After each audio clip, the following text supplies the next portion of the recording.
Section 7.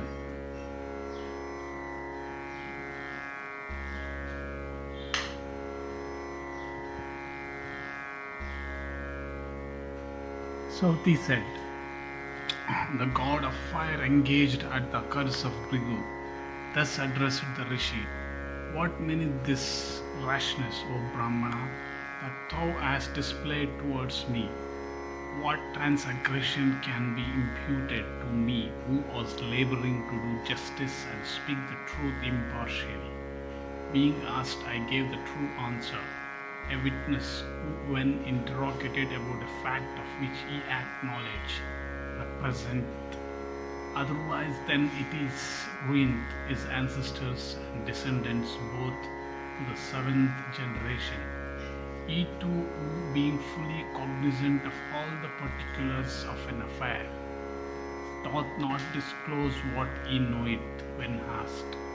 He is undoubtedly stained with guilt.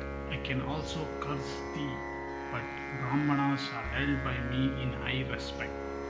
Although these are known to thee, O Brahmana, I will let speak of them. So please attend. Having by ascetic power multiplied myself, I am present in various forms, in places of the daily Homa, at sacrifices extending for years in places where holy rites are performed, such as marriage, etc., and at other sacrifices, with the butter that is poured upon my flame according to the injunctions prescribed in the Vedas. The Vedas and the Pitris are appeased. The Devas are the waters. The Pitris are also the waters. The Devas have with the Pitris an equal right to the sacrifices called Darshas and Purnamashas. The Devas therefore are the Pitris and the Pitris, the Devas. They are identical beings, worshipped together and also separately at the changes of the moon. The Devas and the Pitris eat what is poured upon me. I am therefore called the mouth of the Devas and the Pitris. At the new moon the Pitris and at the full moon the Devas are fed through my mouth, eating of the clarified butter that is poured on me.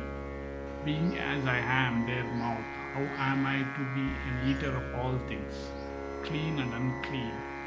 Then Agni, after reflecting for a while, withdrew himself from all places, from places of the daily Homa of the Brahmanas, from all long extending sacrifices, from places of holy rites and from other ceremonies, without their homes and vastas, and deprived of their swadas and swahas, sacrificial mantras during offerings.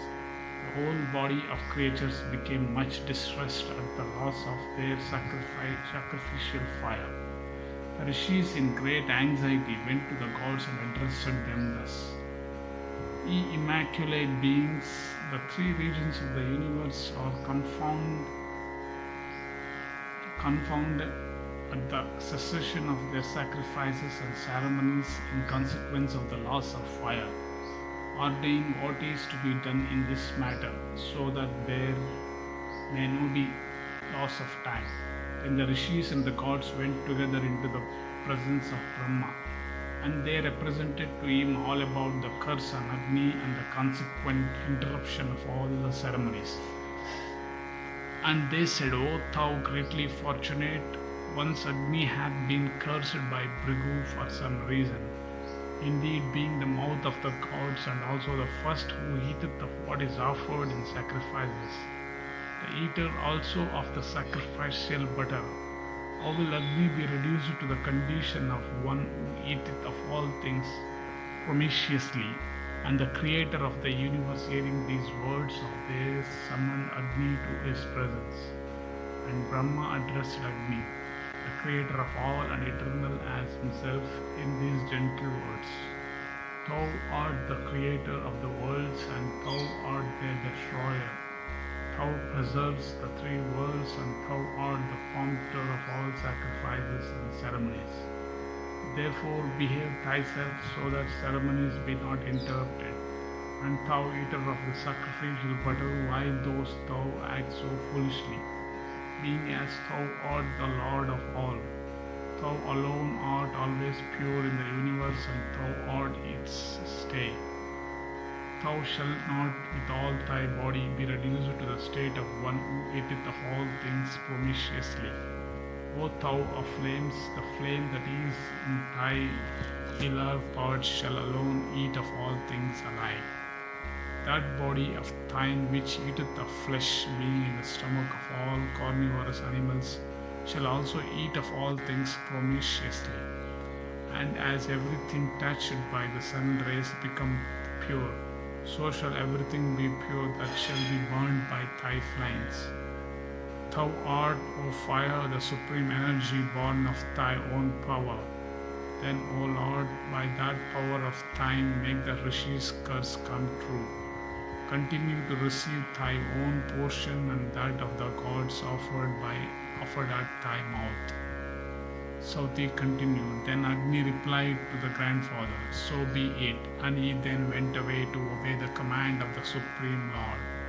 The gods and the Rishis also returned in delight to the place whence they came, and the Rishis began to perform as before their ceremonies and sacrifices. And the gods in heaven and all creatures of the world rejoiced exceedingly. And Agni too rejoiced in that he was free from the prospect of sin. Thus, O possessor of the six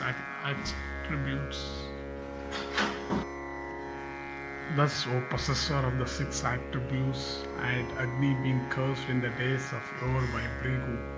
And such is the ancient history connected with the destruction of the raksasa Pauloma and the birth of Chavana. Thus ends the seventh section of Pauloma Parva of the Adi Parva of the blessed Mahabharata.